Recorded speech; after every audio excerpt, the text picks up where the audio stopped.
Sunlight mit 7,40 Meter Länge, das schauen wir uns heute mal an.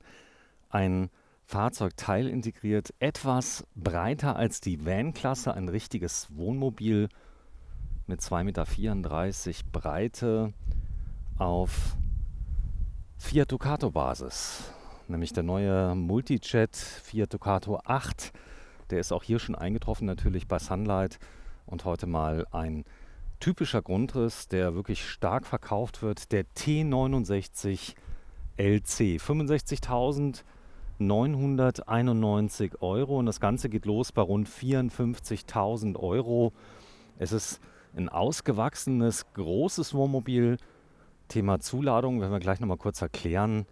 Und ja, es hat all die Gene, die alle Wohnmobile haben. Das heißt, wir haben hier eine Verbreiterung über dem Fahrerhaus und damit auch eine etwas größere Innenbreite als bei den Van-Varianten der Wohnmobile, die teilintegriert sind, die genau so breit sind wie das Fahrerhaus. Also hier sieht man es auch anhand des Spiegels.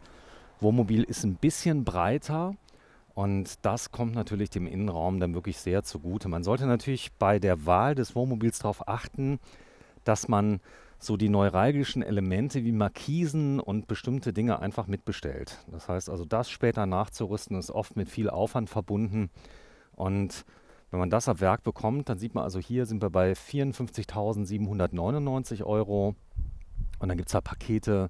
Es gibt halt ein Chassis-Paket, Basic-Pakete, wie es hier sind, wo bestimmte Sachen drin sind, ein Style-Paket, es gibt Alufelgen und.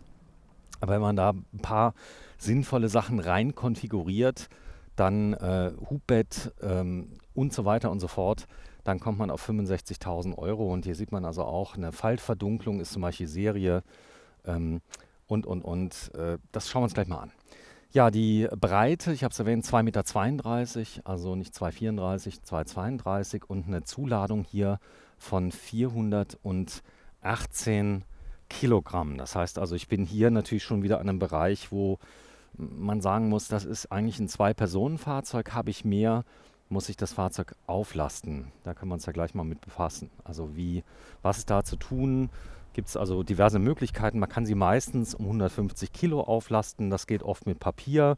Aber auch diese Gedanken sollte man sich im Vorfeld machen, damit ja, man dann später keine Überraschung kriegt, dass es dann heißt, ja, muss dann doch Luftfeder nachgerüstet werden. Oder, was noch viel schlimmer ist, der Rahmen kann überhaupt nicht aufgelastet werden, weil er einfach dafür nicht gebaut war, für diese Zulassung von vielleicht 4,1 Tonnen oder noch mehr.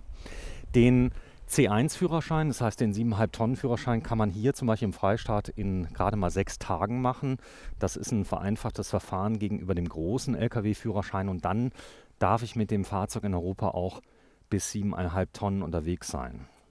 So, wir gucken mal in die Heckgarage rein. Die ist nicht ganz so hoch wie bei den anderen. Das lässt wahrscheinlich auf ein französisches Bett schließen, aber da halte ich mich jetzt mal ganz bedeckt, wie es hier aussieht. Aber doch, sie ist recht groß, und es täuscht, weil sie sehr breit ist. Das heißt, das ist eine unglaublich breite Heckgarage hier drin. Wir haben Heckträger fürs Fahrrad.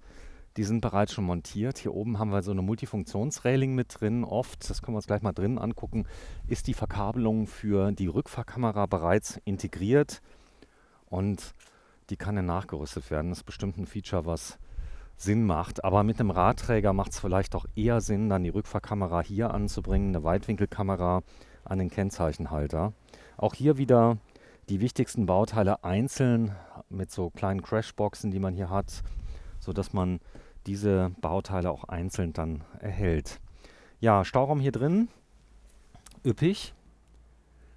Ich bin mal ich habe jetzt nicht nachgeguckt, was ein Grund ist. Also eins ist schon mal klar, es ist wahrscheinlich eine Face-to-Face-Sitzgruppe. Die ist hier gegenüber, das heißt, man kann also eine Sitzbank umbauen zum Sitz, und den Rest werden wir gleich mal sehen. Steckdose ist hier vorhanden an der Seite für E-Bikes aufzuladen. Ansonsten würde ich mal sagen, 2 Fahrräder, 3 Fahrräder, bis zu 4 Fahrräder kriegt man hier rein. Also das teure E-Bike, was man vielleicht nicht draußen transportieren will, das passt auf jeden Fall rein. So, andere Seite, gucken wir uns das mal an. Oft sieht man ja an den Auslässen schon, was hier verbaut ist. Hier hat man eine Klappe an der Seite, die genauso groß ist wie die andere Klappe. Das ist schon mal wichtig. Ich kann also hier komplett durchladen. Das ist die Kassettentoilette und eine Truma Gasheizung ist hier verbaut. Das ist also so ein Kombi Ein- und Auslass, das was man hier sieht. Und da gibt es die Wartungsanweisungen dann auch mit. Ja, der neue Fiat Ducato 8, den wir uns gleich mal innen anschauen. Auch er hatte ein neues Armaturenbrett mit drin. Und was natürlich sehr schick ist, man kann beim Teilintegrierten natürlich auf beiden Seiten einsteigen. Preislich auch nochmal ein Unterschied, muss man sagen, gegenüber dem Vollintegrierten. Für viele dann doch eine Entscheidung, einen Teilintegrierten zu nehmen. Wir schauen uns das mal an. Aufbautür ist jetzt ohne Fenster, aber ich habe direkt an der Seite ja ein kleines Fenster mit drin. Also wenn ich mal gucken will, wer ist da, das geht. Der Außenstromanschluss auf der Beifahrerseite hier. Da ist der Landstromanschluss und üblicherweise kann man auch diese Reisemobile dann auch auf Lithium-Batterien stellen. Ja, wir haben eine Face-to-Face-Sitzgruppe. Das haben wir eben schon gesehen an dem Sitz, denn die Gurtböcke, vielleicht fangen wir mal an mit den Basics nochmal hier, Schuhfach. Darunter sieht man auch der Gurtbock, den Gurtbock, der hier verbaut ist, denn das Ganze muss natürlich auch zugelassen sein und direkt mit dem Rahmen auch verbunden werden an den Sitzplätzen, wo man angeschnallt ist. Da hat man dann hohe Stabilität direkt mit dem Rahmen. So, Fliegengitter, 2 Haken, dass ich hier auch kleiner aufhängen kann und die wichtigsten Schalter direkt am Eingang. Das heißt also, hier kann ich mein Startlicht einschalten. Das heißt also eine Beleuchtung, die direkt aktiviert wird, wenn ich reinkomme. Wir gehen mal rein, Face to Face, so heißt die Sitzgruppe, aber sie schafft sehr viel Raum. Wir haben ein Queensbett hier eingebaut. Das werden wir uns auch gleich mal anschauen. So viel konnte ich auch schon mal sehen. Ich hätte es von hinten nicht zwingend erwartet, aber die Garage ist nicht ganz so hoch. Hat was damit zu tun, dass man mein Queensbett auch an der Seite vorbeilaufen kann. Ja, Face-to-Face-Sitzgruppe bedeutet nichts anderes, wie man sitzt sich gegenüber, also auf der Seite und auf der Seite. Und was ganz praktisch ist, wenn ich nur mit 2 Leuten unterwegs bin, du siehst die Sitze auch nicht. Das heißt, du hast eine Sitzgruppe wie zu Hause.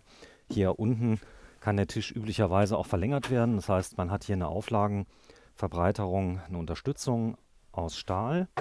Da wird der Tisch aufgelegt, aber meist braucht man ja eh nur den halben Tisch. Das heißt, wenn jetzt hier einer sitzt, hat eine Pause gemacht, dann langt es, wenn hier zum Beispiel einer sitzt und da einer sitzt, dann kann man den Tisch so lassen. Das hat natürlich einen riesen Vorteil, dass die Durchgangsbreite hier enorm ist. Das heißt, Platzangst, die war gestern und ich sitze mir dann gegenüber. Also ein großes Plus, was viele auch wollen. Fiat Ducato 8, auch hier nochmal Multifunktionslenkrad mit dabei. Das neue Cockpit, was hier drin ist, Remis-Verdunklung, die darf denn auch nicht fehlen. Das heißt, wir haben keinen Vorhang drin, sondern hier so kleine spezielle Fächer, die werden dann aufgezogen. Ich kann das sogar mal zeigen hier an der Seite. Und werden dann in der Mitte, treffen die sich dann zusammen mit einem Magneten. Also auch eine bewährte Technik, läuft auch sehr, sehr gut hier unten drin. Hakt auch nicht. Gut, ist ja auch wirklich schon oft verbaut worden. Fahrhaus-Klimaanlage ist mit dabei. Manuell, das bedeutet, man hat hier keine Gradanzeige. Man stellt das in die Mitte. Das kennt man ja noch von VW-Bus und Co. Funktioniert. Ja, ein 6-Gang-Schaltgetriebe hier. Auf Wunsch auch mit der 9-Gang ZF natürlich zu haben. Die Captain Chair, die haben jetzt so eine Mischung aus Kunstleder, was hier oben drauf ist. Auch an der Seite. Die Wangen sind auch aus Kunstleder und hier habe ich so einen automotiven Stoff in so einer Filzoptik. Ja, sehr modern. Das Thema Holz ohnehin sehr hell geworden. Heißt also ganz helle Holzfarben. Das Dunkle ist fast komplett abgelöst worden. Du hast hier auch weiße Fronten matt, also nicht Hochglanz. Häfele Beschläge hier aus Baden-Württemberg und hier unten nochmal einen stabilen Unterbau, sodass das Ganze auch übrigens selbst einziehend, kann ich euch mal zeigen, das ist immer wieder schön zu sehen im Jahr 2022, dass sie immer besser funktionieren. Muss man allerdings vor Fahrtantritt noch einmal prüfen, kurz mal andrücken. Ist aber auch sehr kalt, muss man sagen. Und sie waren noch nicht groß im Betrieb. Setzen uns mal hier hin. Das ist die Sitzgruppe dann von dem Beifahrerplatz aus. Wenn ich nach links trete, sehe ich die Möglichkeit, das dann auch umzubauen. Hier ist der Gurt dann befestigt und der ist natürlich auch so versteckt, dass er im Alltag auch nicht zu sehen ist. Das will man gar nicht sehen. Das ist der Gurtplatz und hier hast du dann mit Klett, ist das festgemacht und man baut dann diese Bank zurück und hat dann die Möglichkeit, durch den Einstecksitz, der hinten drin liegt, hier einen vollwertigen und auch zugelassenen Sitz zu montieren.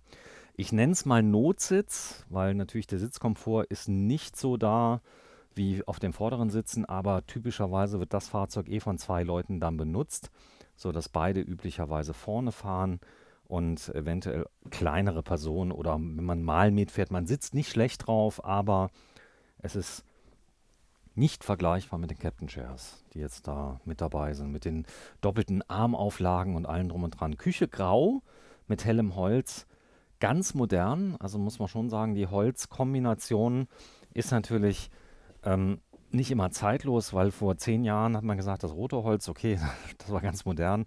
Heute ist es halt mal hell und sieht aber ganz schick aus. Also macht einen sehr wertigen Eindruck. So, Besteckkasten, 2 große Schubladen, jeweils mit Metalleinsätzen drin. Fahrzeug ist ganz neu, also wenn es auf Fiat Ducato 8 ist, hier unten so, sage ich, so Kleinigkeiten unter dem Sitz, habe ich eine 230 Volt Steckdose und direkt mal USB mit eingebaut. Da hat einer nachgedacht, das Ganze, schaue ich mal gerade auf der anderen Seite, ist es jetzt nicht drin, aber wahrscheinlich an einer anderen Stelle. Gerade mal gucken, hier haben wir ja ein Hubbett verbaut, das heißt, das Hubbett nimmt nochmal ein ganz kleines bisschen vom Aufbau weg, aber ich war jetzt 1,90 Meter rund. Ich kann ganz bequem drunter durchgehen, ohne mich irgendwie zu verrenken. So, und die Schränke, die sind ja unter dem Hubbett montiert und wandern auch beim Runterziehen mit runter. Ich mache das mal gerade. Dann rastet das Hubbett ein und man kann dieses Hubbett durchaus mit etwas Übung ohne Leiter besteigen. Das geht. Das muss man ausprobieren. Also entweder hier rüber, das geht auf jeden Fall. Also gerade Kinder, die können also hier aufsteigen und dann hoch, das geht. Aber der Rest, der kann sich durchaus mit einer Leiter behelfen. Hier hat man Teller als Federung nochmal drunter und das, was Sie hier sehen, das ist der typische Rausfallschutz, der hier oben eingehangen wird, damit Kinder nicht abstürzen. Gibt es auf der anderen Seite, hier gibt es so einen Stoff, der wandert mit, damit man hier nicht die rohen Beschläge sieht, die dahinter sind. Und der faltet sich, der hat also hier nochmal ein Element mit drin, faltet sich dann automatisch mit diesem Element nach innen rein, sodass also hier gewährleistet ist, dass es auch sauber rauf und runter geht. Matratze, absolut okay. Und man kann sich notfalls mal einen Topper beheben. Man hat hier an der Kopfstelle natürlich eine breitere Auflage, aber je nachdem können auch hier 3 Kinder drauf. Also da ist man vollkommen frei. So, das Raufschieben, jetzt ist ja kein Motor hier drin, das geht ganz einfach. Man drückt es nur ein ganz kleines bisschen an und dann kann man es eigentlich hier mit einem Finger einfach hochdrücken. Lampen sind unterm Hubbett eingebaut, ganz wichtig, weil wir es ja auch mal so richtig hell haben. Und das Ambiente-Licht, das lässt sich dann nochmal jeweils unter den Öffnungen hier ansteuern, sodass man ein indirektes Licht zusätzlich nochmal hat. Ich gucke mal gerade, hier sind überall nochmal Lampen verbaut, die ich aktivieren kann. Was wir jetzt aber zunächst mal machen, wir schalten erstmal den Elektroblock ein. Das heißt also im Moment, das ist das Startlicht, wenn man reingeht. Elektroblock wird hiermit aktiviert und damit kann ich dann ganz zentral das Licht sofort deaktivieren und schwuppdiwupp, es funktioniert. Und da ist die indirekte Beleuchtung nochmal drunter, die ich euch eben gesagt habe, die ich dann auch einzeln aktivieren kann, dass ich sagen kann, okay, ich möchte zum Beispiel nur das Rahmenfenster indirekt beleuchtet haben, geht. Mit Piezo-Zündung, 3 Flammen Kochfeld, da ist die Piezo-Zündung, die ich aktivieren kann, sodass also hier ein kleiner Funke entsteht an der Seite. Man hört es auch so ein kleines bisschen, brauche ich kein Streichholz mit dabei. Und 3 Flammen heißt hier, ich kann mindestens mal 2 Töpfe bequem betreiben, aber auch mal eine etwas breitere Pfanne, das geht. Und kann dann zeitgleich was kochen und zubereiten. So, wir öffnen das mal. Der Müllkorb ist hier mit drin. Das ist der Frostwächter von der Wasseranlage. Und auch wenn das hier jetzt nicht entriegelt ist, haben wir über noch so kleine Magnete mit drin. Das hat den Vorteil, dass der Mülleimer nicht einem entgegenkommt, wenn das Wohnmobil mal ein bisschen schräg steht. Also der kann ja sein, der ist befüllt, da ist auch mal eine Glasflasche drin oder was auch immer man da reinmacht. Und dann könnte der sich auch selbstständig machen. Großer Kühlschrank auf optimaler Höhe, anders kann man es gar nicht sagen. Also der ist so drin, dass man, hier unten sieht man, also der ist noch ein bisschen aufgebockt und dass man wirklich gut rankommt. Und wir haben ein extra Gefrierfach mit drin. Auch da gucke ich mal ganz kurz rein. Wir haben keine, doch hier oben, da hat man die Kühlrippen mit drin. Und da mein Tipp ganz klar, sobald Eis auf den Kühlrippen drauf ist, am besten sofort enteisen. Ich nehme sogar immer so einen Föhn, dann dauert das so 2, 3 Minuten und dann ist das Ding eisfrei. Ob man das machen darf, weiß ich nicht. Klappt schon seit Jahren bei mir. So, hier oben ein großes Fach. Unten habe ich nochmal großes Fach mit drin, das auch bis auf den Boden geht, wo man auch ganz schwere Sachen reinstellen kann. Aber denken Sie dran, die maximale Zuladung bei 3,5 Tonnen ist hier natürlich beschränkt. Auch hier selbst einziehend. Großer Spiegel am Eingang, Kleiderhaken nochmal mit drin. Dann gehen wir ins Raumbad. Ich zeige euch nochmal den kleinen Schrank hier oben. Der ist natürlich dann dem Hubbett hier geschuldet, das da ist. Interessant auch, wir haben ein Komforthebe-Kippfenster mit drin. Und so kann ich also einfach mit dem Bügel ruckzuck im Sommer oder im Winter lüften. Kann auch hier so eine Mittelstellung wählen, sodass also hier die Lüftungsposition gehalten wird und das Ganze ohne großes Kurbeln. Während der Fahrt also sollte man sich angewöhnen, Checklisten zu machen, denn es kann immer irgendwas offen stehen, sehr unangenehm, wenn man dann nochmal aufstehen muss, kann ich anhalten und merkt, da oben ist noch eine Luke offen oder irgendwas anderes, was denn da ist. Also da sollte man im Vorfeld natürlich das abchecken. Ein Rost ist drin, das ist eigentlich primär, sieht gut aus, aber es hat noch eine Schutzfunktion, wenn ich da jetzt irgendwas abstelle, lagere. Ich kann ja diesen Bereich sehr gut nutzen für leichte Kleidung, die ich hier reinhänge. Das ist eigentlich ein Handtuchtrockner, aber ich sag mal, ich kann leichte Jacken natürlich auch hier mit aufhängen und es kann sein, dass hier einer auch mal mit Schuhen reingeht und damit also der Kunststoff unten da keinen Schaden nimmt, da hat man das Rost mit drauf. Wir haben 2 Abläufe auf jeder Seite, steht das Auto schief, es läuft ab.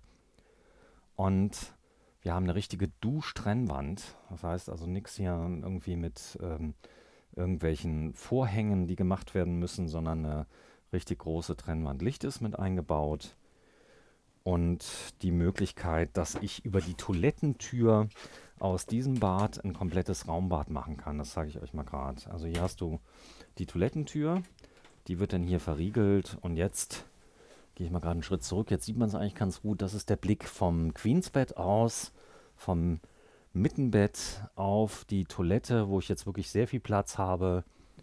Und das Waschbecken, das hier unten da ist. Da habe ich dann nochmal Stauraum, habe einen ganz großen Kleiderschrank.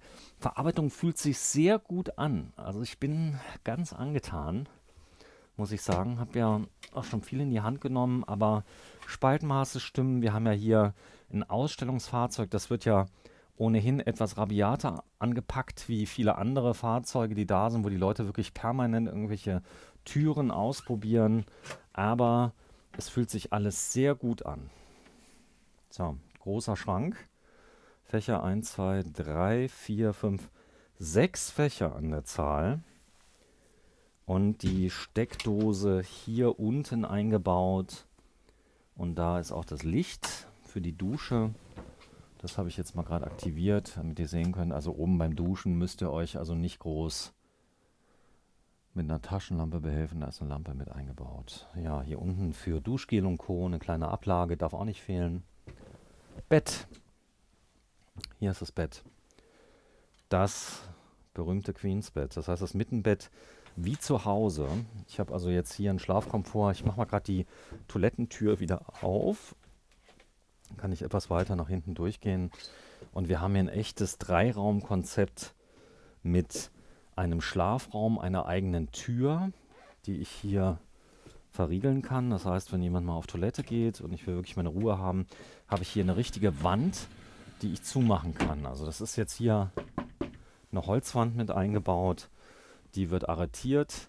Da ist da noch ein kleiner Spalt mit drin, aber ich bin dann erstmal komplett vereinzelt und dann kann ich hier meinen Badraum auch nochmal komplett abschließen. So, der ist jetzt hier abgeschlossen, kann hier zumachen, habe dann mein Raumbad und öffne dann hier zum Schlafbereich. Dort habe ich direkt mal ein Fach. Mal gucken, was da drin ist. Ein Staufach. Hier sieht man also auch die Materialbeschaffenheit mal. Das ist hier rausgeschnitten worden. Also wir haben hier ein Multiplex Holz. Da kann also auch nichts verziehen. Also mehrere Schichten, die miteinander verleimt sind, die dann auch nicht groß arbeiten. Wir gucken mal gerade. Also hier hat man einen Teil des Wassertankes, den man hier sieht. Und das ist Stauraum. Das heißt also, unterm Bett habe ich schon mal richtig viel Stauraum. Und zusätzlich nochmal 2 Kleiderschränke auf jeder Seite. Das ist natürlich ein Riesenvorteil beim Queensbett. Hier kann ich einfach langlaufen, muss nicht irgendwo hochsteigen, was vielen Leuten ganz wichtig ist, dass sie also hier bequem einsteigen können und habe zusätzlich nochmal 2 Kleiderschränke. Habe richtig Stehhöhe hier drin.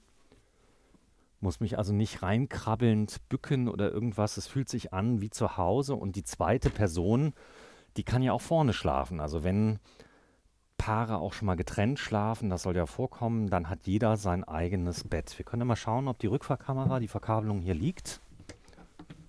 Da liegt sie. Die ist also schon vorgesehen.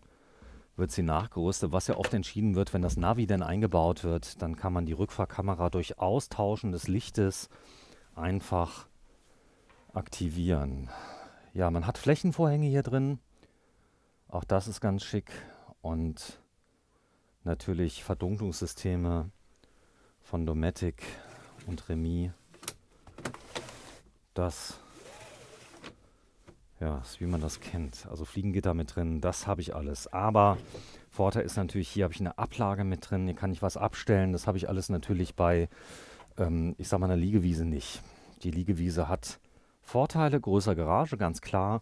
Aber hier habe ich ein Bett wie zu Hause, muss also nicht klettern, sondern ich steige quasi aufs Bett drauf. Jeder hat seinen eigenen Eingang, kann zur Seite aussteigen und das hat natürlich richtig Komfort. Dafür ist das Bett kleiner. Ist natürlich klar, das Längsbett, das beliebte Längsbett ist viel größer, aber braucht man auch den Platz, weil oft ist das in der Mitte dann nicht montiert, dann habe ich Einzelbetten und dann bin ich eigentlich so weit wie hier.